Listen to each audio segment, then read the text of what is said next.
Well, thank you. Thank you for the organizing committee for the invitation. I'm Chief Medical Officer of TruDoc. I'm not sure if you heard about the company. TruDoc is the largest telemedicine provider in the Middle East. Started as a telemedicine company and then diversified, now specializing in hospital at home, in chronic disease management, and another full suite of clinical programs and products that are operating in 4 different geographies.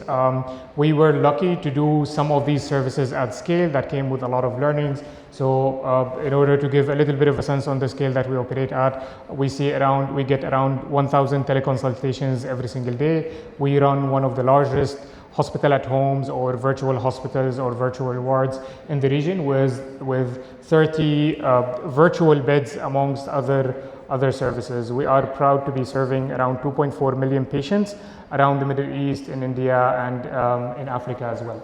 And the focus of this is hospital at home. And to define the service, hospital at home is when you target patients who require hospitalization and you provide the same tech-enabled hospital level care, but outside and beyond the walls of the hospital.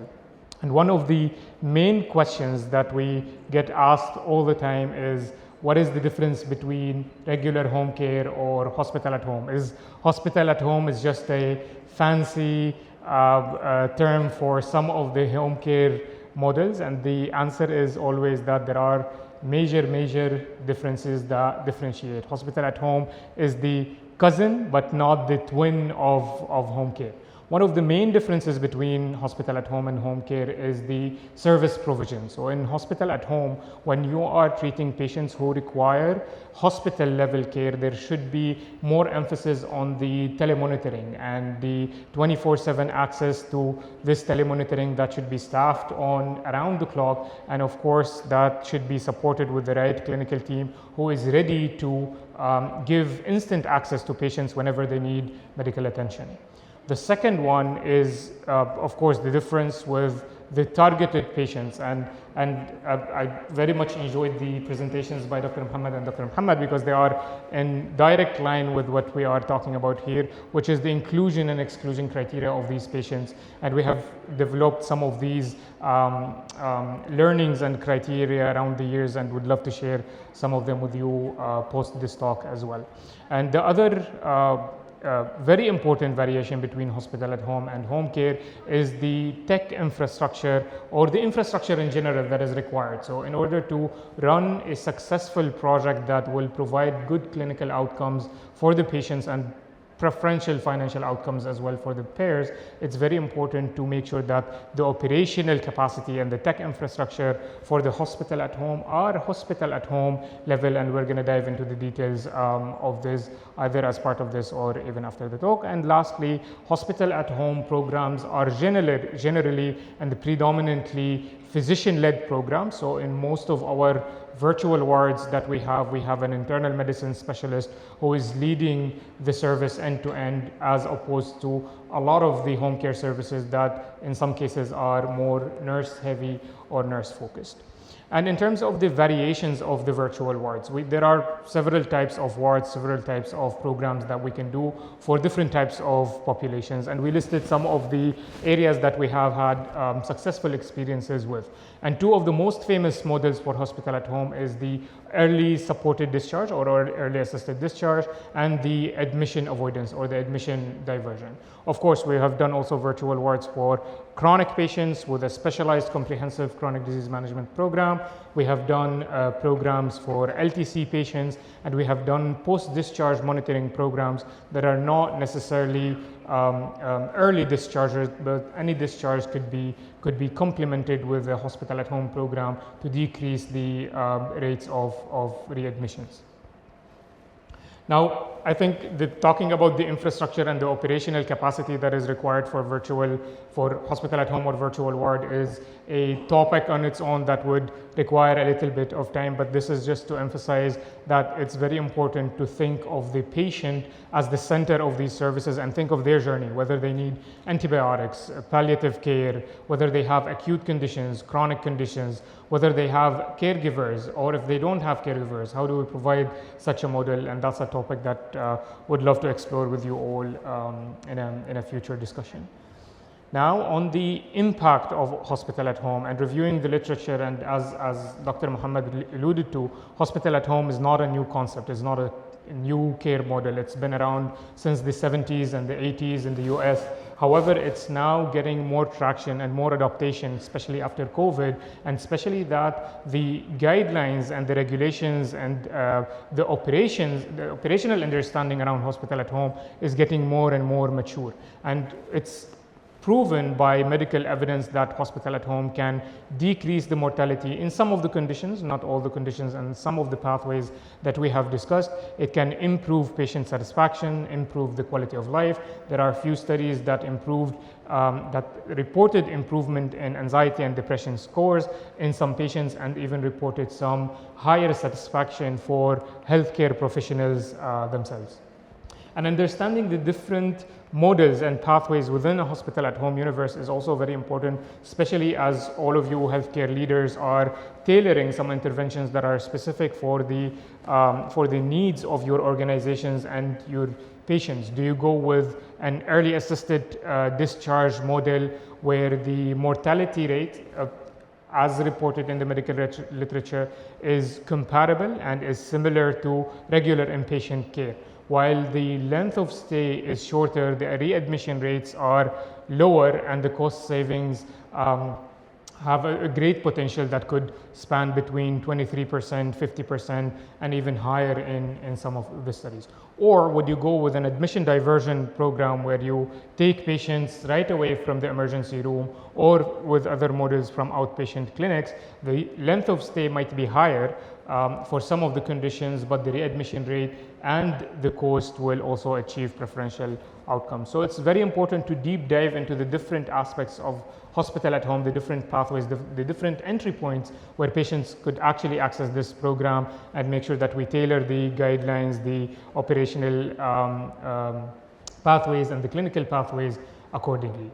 So there will not be enough time. This is going to be a short and sweet presentation, I hope, but in terms of very high level KPIs, because for every intervention, for every program, we want to make sure that we are doing it in a way that is evidence-based and that also shows outcomes. We have done a large hospital at home program in the UAE with Dubai Health Authority, and we have tracked the outcomes of patients where we have reduced the outpatient claims, reduced the need for unnecessary emergency room visit, reduced the need for an overutilization of ambulatory services, and achieved a positive ROI on the financial outcomes of, and this is, by the way, a 5 years program that achieved 120% ROI for the payer in terms of the financial outcome, all of which with a patient satisfaction of 95%. Most of these patients, if you look at the patient characteristics or the demographics of patients, most of them are elderly patients who want to stay home, don't even want to stay in the hospital, want to eat their food, spend some time with their family, and at the same time achieve the level of care that is required to take good care of their health. This is one of our largest virtual wards here in the kingdom, mainly servicing Khobar Dammam and Dhahran, with one of our prominent partners, Johns Hopkins Aramco, in the region. And we've done an analysis on only around 290 admissions that we have done. And this is only a 6 months project where we have achieved an admission rate of 10%, and this is a little bit on the higher side because as we progressed in the program, we have decreased the readmission rate to 5.9, and we have serviced patients at a patient satisfaction level of 92% and achieved preferential financial outcomes for the hospital or for the payer that was estimated at around $3.4 million US. This is just a quick teaser to show the potential of the program and the importance of looking at hospital at home as a care model that can drive a lot of outcomes and can drive good clinical, operational, and financial outcomes for patients and payers as well. This is a screenshot of one of our dashboards and how we track data, how we track the outcomes of the program, whether the operational outcomes on the right side of things, tracking our 30 virtual beds, how many virtual beds are occupied. All of these are hospital beds that are similar to an actual hospital. It's just that the beds do not exist, or they exist in patients' homes instead.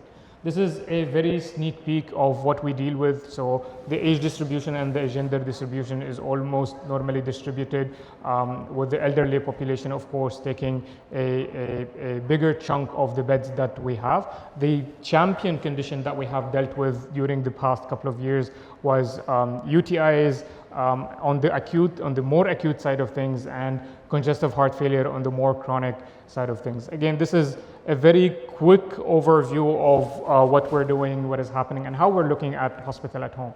And as part of the entire process and building a proper, sustainable care model for patients, we also look at financial outcomes. So if you are building this virtual hospital, where is the cost coming from? Where is the benefit is coming from? So we built an understanding now of if we have a virtual bed day, how this virtual bed day would be sustainable and bring a preferential outcomes, whether it's consumable, where more than 50% of the cost is coming from, or medications, or labs. And all of these, as also the doctors alluded to, are very important to consider in such settings, especially for the logistics, the operational side of things, of doing the lab tests, delivering the medications at home, making sure that some lab tests are done with a certain turnaround, where the patients are serviced at the level of intensity and the criticality of their condition. And there are a lot of parameters in the hospital at home that we'd love to discuss after